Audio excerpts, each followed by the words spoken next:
pagi, salam sehat buat kita semua.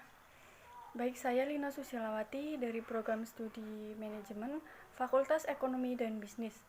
Pada kesempatan kali ini, saya akan menjelaskan tentang materi persamaan akuntansi, berikut contoh dan siklus akuntansi dan menganalisis transaksi, beserta contoh transaksi dan jurnalnya. Oke, mari kita simak yang pertama, persamaan dasar akuntansi. Persamaan dasar akuntansi adalah fondasi untuk semua sistem akuntansi. Faktanya, seluruh konsep dan kerangka akuntansi didasarkan pada persamaan ini. Persamaan dasar akuntansi adalah sebuah perhitungan yang bertujuan untuk memproyeksikan hutang, kekayaan, serta modal yang dimiliki oleh sebuah perusahaan. Adapun prinsip yang selalu dipegang dalam akuntansi adalah adanya keseimbangan antara pemasukan dan pengeluaran. Persamaan dasar akuntansi menyamakan aset perusahaan dengan kewajiban dan ekuitasnya. Dengan demikian, semua aset perusahaan yang berasal dari kreditor atau investor disebut kewajiban dan ekuitas. Jika digambarkan dengan rumus persamaan dasar akuntansi, formulasinya yaitu aset sama dengan kewajiban plus ekuitas, atau bisa juga harta atau aktiva sama dengan hutang plus modal atau pasiva. Beberapa komponen persamaan dasar akuntansi. Yang pertama, aset. Aset adalah sumber daya yang dimiliki atau dikendalikan oleh perusahaan untuk digunakan manfaatnya di masa depan. Aset atau aktiva adalah hal-hal yang mendatangkan manfaat bagi perusahaan. Contohnya seperti bangunan gedung, kendaraan, tanah, uang kas yang tunai maupun cek kontan. Berikut beberapa contoh akun aset. Yang pertama, aset lancar, meliputi kas, piutang, biaya bayar dibuka. Yang kedua, aset tetap, meliputi kendaraan dan bangunan. Yang ketiga, aset tidak berwujud, meliputi goodwill, hak cipta, dan paten. Yang kedua, kewajiban atau liabilitas. Kewajiban atau bisa disebut dengan istilah liabilitas adalah sejumlah dana yang perusahaan pinjam dari pihak lain atau kreditur dan harus dilunasi sesuai waktu yang sudah disepakati. Bentuk kewajiban yang umum adalah utang. Utang merupakan kebalikan dari piutang dan ini harus dicatat pada laporan keuangan. Berikut beberapa contoh dari akun kewajiban yang paling umum. Yang pertama, utang jangka pendek, meliputi utang dagang, utang bank, utang gaji, utang pajak. Yang kedua, utang jangka panjang, meliputi utang obligasi.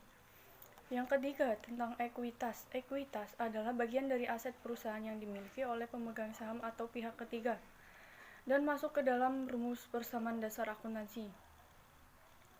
Pemilik dapat meningkatkan bagian kepemilikan mereka dengan menginvestasikan dana kepada perusahaan atau mengurangi ekuitas dengan menarik dana perusahaan atau pref. Demikian pula pendapatan meningkat sisi ekuitas sementara biaya-biaya menurunkan ekuitas. Beberapa akun ekuitas umum seperti yang pertama modal pemilik, yang kedua penarikan pemilik atau pref, yang ketiga laba ditahan, yang keempat saham biasa. Biasanya akun ekuitas merupakan bagian dari aset yang dipegang oleh third party atau pihak ketiga seperti pemilik saham atau stakeholders, di mana kepemilikan tersebut bisa bertambah dan berkurang sesuai dengan kondisi realnya. Berikut beberapa contoh persamaan dasar akuntansi. Gus adalah seorang pengusaha yang ingin memulai perusahaan yang menjual alat-alat musik. Setelah menabung uang selama setahun, Gus memutuskan untuk secara resmi memulai bisnisnya. Dia membentuk Guitars dan menginvestasikan dana sebesar 100 juta kepada perusahaan barunya. Transaksi bisnis ini meningkatkan kas perusahaan dan meningkatkan ekuitas dengan jumlah yang sama. Di bawah ini adalah contoh persamaan dasar akuntansi. Bisa dilihat ya teman-teman.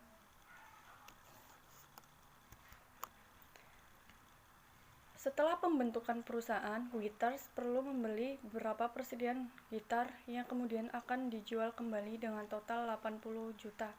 Dalam hal ini, Guitars menggunakan uang tunai untuk membeli aset perusahaan persediaan, sehingga akun kas menurun dan persediaan meningkat. Berikut adalah contoh persamaan dasar akuntansi yang dapat dibuat. Bisa dilihat teman di atas contohnya. Setelah 6 bulan, Guitars berkembang pesat dan perlu mencari bisnis baru. Gus memutuskan bahwa hal itu paling masuk akal untuk Guitars untuk membeli sebuah gedung. Karena Guitars tidak memiliki uang tunai 500 juta untuk membayar gedung, perusahaan harus mengambil pinjaman. Guitars membeli gedung seharga 500 juta dengan membayar 10 juta rupiah tunai dan meminjamkan kepada bank sebesar sisanya, yaitu 490 juta. Transaksi bisnis ini menurunkan kas sebesar 10 juta, meningkatkan aset berupa gedung 500 juta, dan meningkatkan kewajiban dengan pinjaman bank 490 juta rupiah. Persamaan dasar akuntansinya.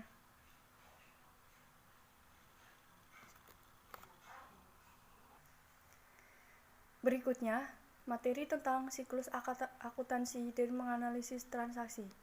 Langkah pertama dalam siklus akuntansi adalah mengidentifikasi transaksi.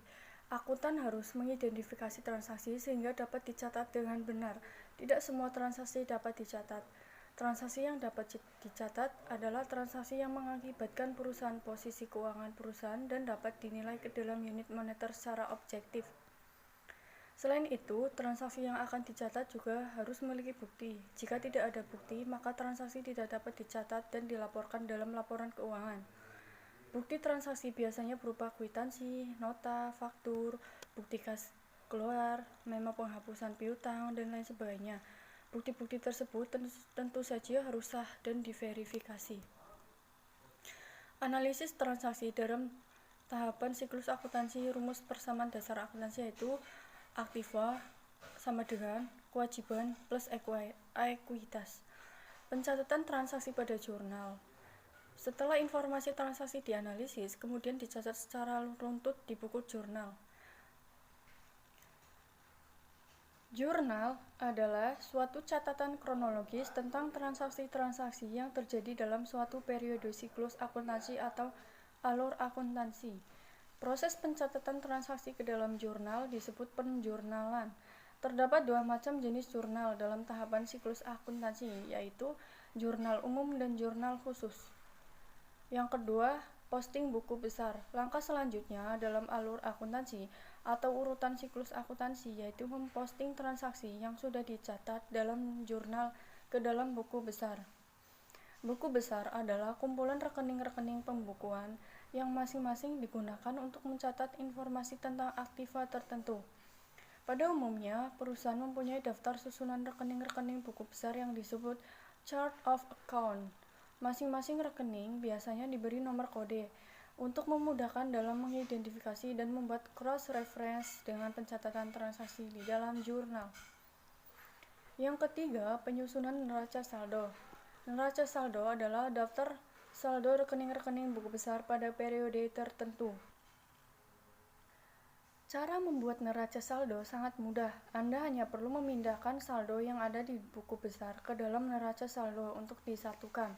Neraca saldo pada neraca saldo harus sama jumlahnya. Jika jumlah saldo debit tidak sama dengan jumlah yang ada di kredit, maka dikatakan bahwa neraca saldo tidak seimbang, masih ada kesalahan. Jika demikian, maka akuntan harus mencari kesalahan yang terjadi sebelum laporan disusun. Yang keempat, penyusunan jurnal penyesuaian. Jika pada akhir periode alur akuntansi terdapat transaksi yang belum dicatat, atau ada transaksi yang salah, atau perlu disesuaikan, maka dicatat dalam jurnal penyesuaian. Penyesuaian dilakukan secara periodik, biasanya saat laporan akan disusun. Pencatatan penyesuaian sama seperti pencatatan transaksi umumnya. Transaksi penyesuaian dicatat pada jurnal penyesuaian dan kemudian dibukukan ke dalam buku besarnya. Setelah itu, saldo yang ada di buku besar siap disajikan dalam laporan keuangan. Dengan kata lain, hasil akhir proses akuntansi adalah laporan keuangan yang disusun secara akrual basis. Yang kelima, penyusunan neraca saldo setelah penyesuaian. Pada tahapan siklus akuntansi ini, Anda hanya perlu menyusun secara neraca saldo kedua dengan cara memindahkan saldo yang telah disesuaikan pada buku besar ke dalam neraca saldo yang baru. Saldo dari akun-akun pada buku besar dikelompokkan ke dalam kelompok aktiva atau pasiva.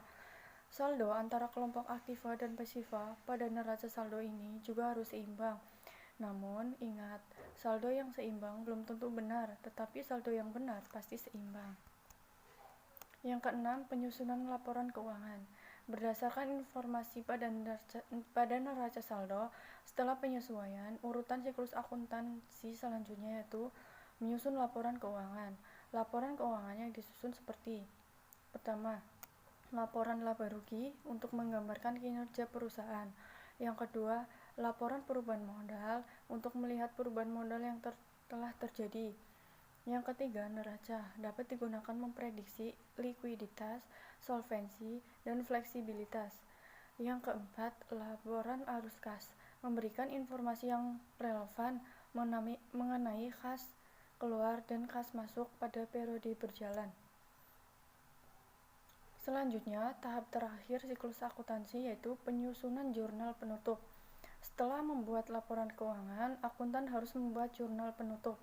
Jurnal penutup hanya dibuat pada akhir periode akuntansi saja. Rekening yang ditutup hanya rekening nominal atau rekening laba rugi. Caranya adalah dengan menolkan atau membuat nihil rekening terkait. Rekening-rekening nominal harus ditutup karena rekening tersebut digunakan untuk mengukur aktivitas atau aliran sumber-sumber yang terjadi pada periode berjalan. Pada akhir periode akuntansi, rekening nominal sudah selesai menjalankan fungsinya sehingga harus ditutup. Selanjutnya, pada periode berikutnya dapat digunakan kembali untuk mengukur aktivitas yang baru dan mulai terjadi.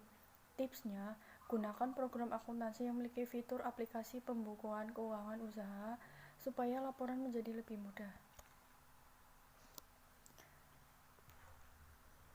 Tahap opsional siklus akuntansi, yaitu penyusunan neraca saldo setelah penutupan.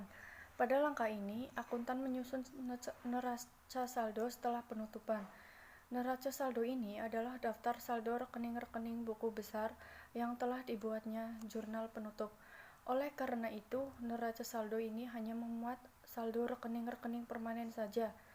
Tujuan pembuatan neraca saldo setelah penutupan adalah untuk memperoleh keyakinan bahwa saldo yang seimbang sudah benar, sehingga penyusunan neraca saldo ini tidak wajib, hanya bersifat opsional. Nah, lalu tahap terakhir proses pencatatan dalam siklus akuntansi adalah penyusunan jurnal pembalik. Yang kedua, tahap opsional siklus akuntansi yaitu penyusunan jurnal pembalik. Tujuan jurnal pembalik adalah menyederhanakan prosedur pencatatan transaksi tertentu yang terjadi secara repetitif pada periode berikutnya. Karena tujuannya untuk menyederhanakan, maka tahapan siklus akuntansi terakhir ini juga bersifat opsional. Jurnal pembalik biasanya dibuat pada awal periode berikutnya. Caranya dengan membuat jurnal pembalik dari jurnal penyesuaian yang telah dibuat. Dengan kata lain, membalikan akun yang telah dibuat pada jurnal penyesuaian dari yang awalnya debit menjadi kredit dan dari yang awalnya kredit menjadi debit. Siklus akuntansi adalah merupakan proses di mana aktivitas yang dimulai dari analisis dan pencatatan transaksi bisnis serta berakhir dengan persiapan untuk aktivitas periode akuntansi selanjutnya melalui pembuatan jurnal penutup.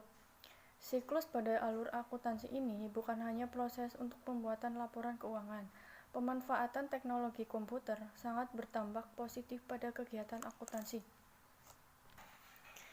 Sekian materi yang saya sampaikan tentang persamaan akuntansi, siklus akuntansi, dan menganalisis transaksi.